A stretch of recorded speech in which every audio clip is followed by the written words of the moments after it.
Hubert Jean, comment vous imaginez la relance de la restauration suite aux déclarations du Premier ministre? Alors, bon, on a des certitudes sur la clause de revoyure à fin mai. Maintenant, beaucoup de choses se passent. Alors, pour le coup, nous, c'est autour du ministère à Bercy et du ministère des Finances où les choses se passent. Et les dernières nouvelles datent d'hier soir, c'est que notre combat pour la perte d'exploitation depuis le début du confinement et de la fermeture administrative de nos établissements, on est aujourd'hui, les assureurs reviennent autour de la table avec nous et obligation de trouver un accord entre nous, la Fédération des assureurs et nous, avant le 11 mai, date à laquelle on devra faire une proposition au gouvernement. Sinon, il y aura une obligation législative afin de trouver une solution financière pour nos entreprises. Certains ont parlé même que 30% de la perte d'exploitation de l'hôtellerie, de la restauration, dont vous êtes le responsable de la branche au niveau national pour l'UMI, serait pris en charge par les assurances. C'est un minimum, c'est un maximum? Vous avez une idée du montant? Ouais.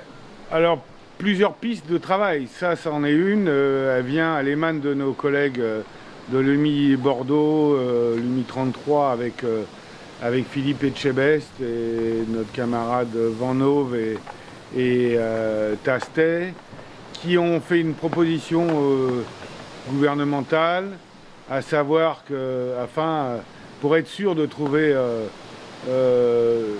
véritablement une solution financière pour chaque entreprise de restauration en France.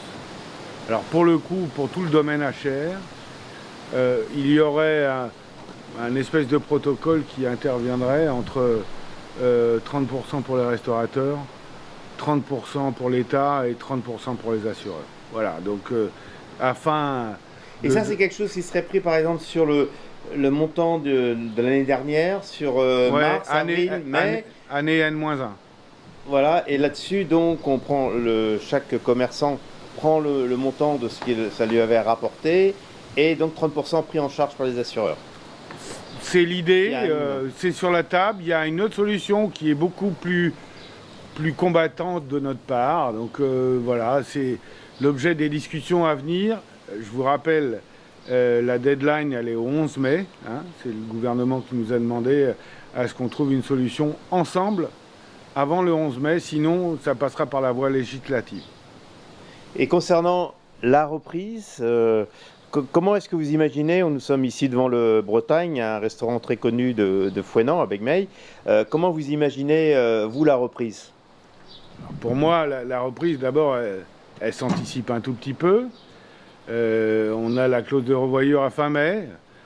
Bon, j'imagine qu'on ne va pas nous dire vous ouvrez dans 2 jours, donc ça va laisser le temps à chacun d'entre nous, sous une dizaine de jours, mettons, à pouvoir mettre les choses en route et rappeler nos salariés afin de pouvoir envisager la réouverture de nos établissements.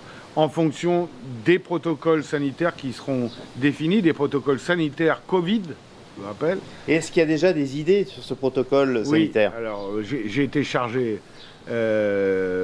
par l'UMI et pour le coup je suis le porteur de projet des fiches protocoles pour la restauration en France auprès des 4 ministères concernés, la direction du travail qui est maîtrise d'œuvre, la direction générale des entreprises à Bercy, la direction générale de l'alimentation au ministère de l'Agriculture et la direction générale de la santé.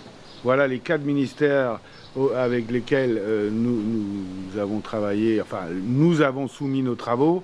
Reste à valider, à proposer aux organisations salariales pour être amendées ou pas, mais en tout état de cause, pour moi, le travail est terminé pour notre part.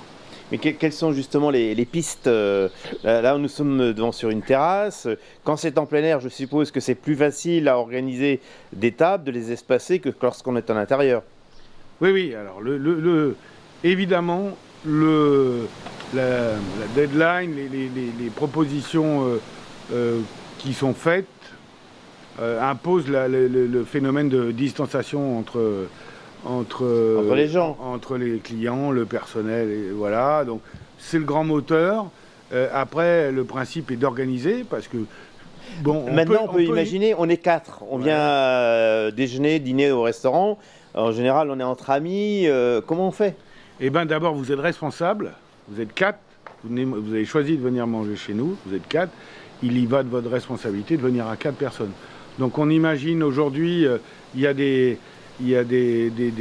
seuils un peu maxima auxquels les tables pourront arriver chez nous, c'est-à-dire 8 ou 10 personnes. Donc, on est sur ce schéma-là. Et la responsabilité, c'est une responsabilité du client. Voilà, sur le nombre de personnes qui viennent dans nos établissements. On n'imagine pas d'avoir des plexiglas entre les gens. Non, enfin, je veux dire, il faut un peu de raison garder. Nous sommes attachés à raisonner pour le plus petit d'entre nous de façon à ce qu'il puisse... on peut imaginer, par exemple, puisque vous êtes là, je vous fais une démonstration, c'est que il n'y a pas 1 mètre entre les 2 chaises, mais les gens sont dos à dos. Donc c'est quelque chose qui est absolument envisageable afin de pouvoir apporter une réponse pratique et pragmatique au phénomène de distanciation et dans le cadre du Covid. Voilà, donc vous avez là deux chaises qui sont dos à dos. Il n'y a pas 1 mètre, mais je pense que ce sera possible. Donc pour le 11 mai, on en saura plus. Alors pour les assureurs, oui. Et pour l'organisation, quelle date? Alors pour l'organisation, pour la réouverture, je vous rappelle que la clause de revoyure, elle est à fin mai. Mais en ce qui nous concerne, dans le mois de mai, aujourd'hui, on doit trouver des solutions financières, économiques, de façon à ce que l'objectif du président de la République et du gouvernement est de ne pas faire mourir les entreprises. Mais bon, nous, on a beaucoup d'incertitudes. Donc il faut qu'il y ait beaucoup d'acteurs qui interviennent de façon à ce que nous soyons sécurisés financièrement pour la réouverture de nos établissements. En sachant qu'il y aura des doutes sur à 4 ou 5 mois ou 6 mois de nos ouvertures pour avoir une viabilité pour nos entreprises. Hubert Jean, merci.